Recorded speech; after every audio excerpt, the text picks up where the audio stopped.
So Caitlin Clark has responded herself about all of the Team USA stuff. And she responded in the most Caitlin Clark way possible.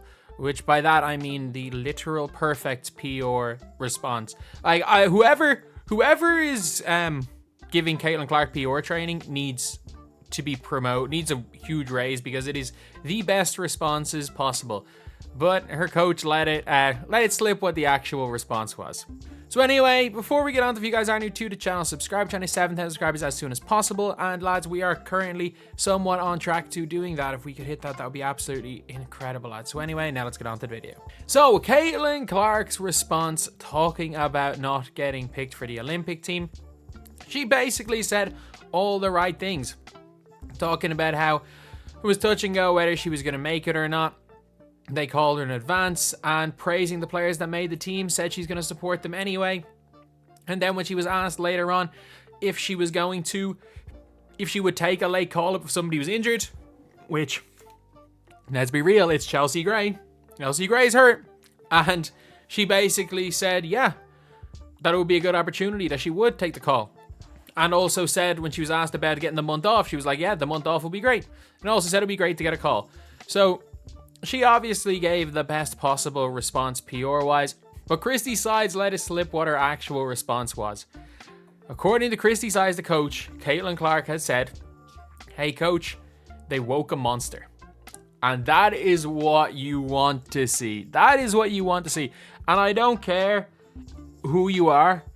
If there is a player that, if you can take motivation from failure, and it makes you a better version of yourself, that is what all the greats do. When you lose, the greats just want to win. And that, I genuinely do think, like, Caitlin Clark has that Kobe Bryant, Michael Jordan mentality. You've seen it from every single one of the stories of her in college, her work ethic, everything. As far as her mentality towards the sport, she has that Kobe or MJ mentality, that she is solely focused on her goal. She is solely focused on being the best basketball player she can be, and she's solely focused on winning. And that, whatever about the perfect PR quote that she gave to the reporters, the fact that Christy Sides let it slip that this is her attitude is great, because look, she's gonna be one of the best. She's gonna be one of the best. And I've made another video a little bit later today about Arika Gamboale being the biggest snub, and basically explaining why I don't think Arika shot chucking her way onto the Olympic team is probably the best thing. I would think Caitlin Clark would make that team better than Arika. There is one player I completely forgot that is in and around Team USA. Skylar Diggins-Smith would be a better player for that team than Caitlin Clark. I'm just putting it out there. You could argue she's the best player on her team right now with Jewel Lloyd.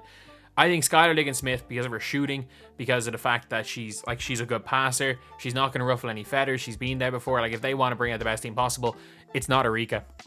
Arika Gamboale is she's a generational shot chucker. I genuinely, if you're asking me who is the player to bring, I would say if you're looking to bring a point guard to go into competition, just bring SDS. But either way, man, I'm looking forward to this. She needs to go on. She's not doing it publicly, but I really want to see a Gilbert Arenas type revenge tour. Like, when's the next game she's playing? If you guys don't remember the Gilbert Arenas revenge tour, Gilbert Arenas said that he was gonna, it was like, it basically made these random ass regular season games like must watch TV, because Gilbert Arenas went out there saying that he was gonna drop 50 on all the on everyone's head who was the reason he didn't make Team USA. And I think he had 50 the first time he played against someone, and then the next time he played against one of the teams, like, he had like 20. But it was hilarious. But I'm just trying to see when's the next time she's playing against someone, a guard that got picked over. So the Fever are playing the Connecticut Sun, which is a bit different because Dejanay Carrington, it's not like Carrington got picked over and Carrington's going to match up to her. At the same time, like, again, Carrington's fantastic defender. If Carrington made that team just for her defense, I wouldn't be that opposed to it, like, because she does one thing exceptionally well. So they're playing the Sun, which is going to be a really tough game. Then they're playing the Dream, playing the Sky, have no players, the Mystics. So wait, the first time she's coming up against a guard on the team is the 28th of June. Oh, we can't see her against, when's she playing Taurasi? The 30th of June. The 30th of June she's playing Taurasi. I'm sorry, you got it, Taurasi. You want the smoke, you gotta go and guard Caitlin Clark. Caitlin Clark, you gotta guard Diana Taurasi in this game. Either way, look, I still fully believe that Caitlin Clark is gonna be on that team. I'm 1000% sure Caitlin Clark's gonna be on that team because she's in the pool, and I don't think Erika's in the pool. I think other players that are in that pool as far as guards are concerned are like Ryan Howard, who made the 3-on-3 team, so she's not going to make the 5-on-5 team.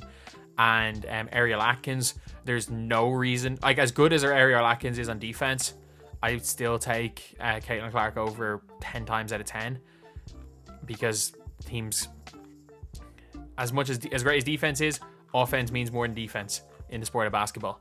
But yeah, that is a good response. And that's a good thing to see for the Fever. I have this weird feeling the Fever are going to end the season okay. And I don't think that they make the playoffs, by the way. But as long as the Fever keep beating who they're meant to beat, they'll be okay. And they've had that one bad loss against the Sparks. That is the only game the Fever have played that I would say they weren't supposed to have won. And they're playing their next game against the Connecticut Sun. It's a free hit. If they lose to the Sun, who cares? Then they're playing the Atlanta Dream at home. I think they could win that game. I think they could win that game, and that's going to be a really tough one in general for them. I think that they're coming up against a decent enough team there in the Dream. But if they can win that game, that's big. Then they face the Sky. They should beat the Sky. Face the Mystics at home. They definitely should beat the Mystics. The Dream again. The Sky again. So they have this like stretch of a couple of games where it's like, this is where we see what Caitlin Clark's really made of. Like we saw her take over that game a few days ago. And I just think we could see her could see her not set a rookie points record, but I think we could see her like, I think a 40 ball's coming soon. I genuinely think a 40 ball's coming. I don't know when it's going to happen, but I think a 40 ball's coming for Caitlin Clark. I don't think she's going to beat the Cambage or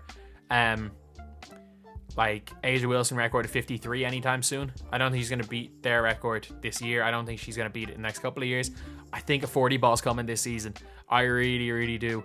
And the problem is that I would say the revenge game is coming in a few days because she's rested, but she's not dropping 40 on the Connecticut Sun. I'm sorry, they're too good.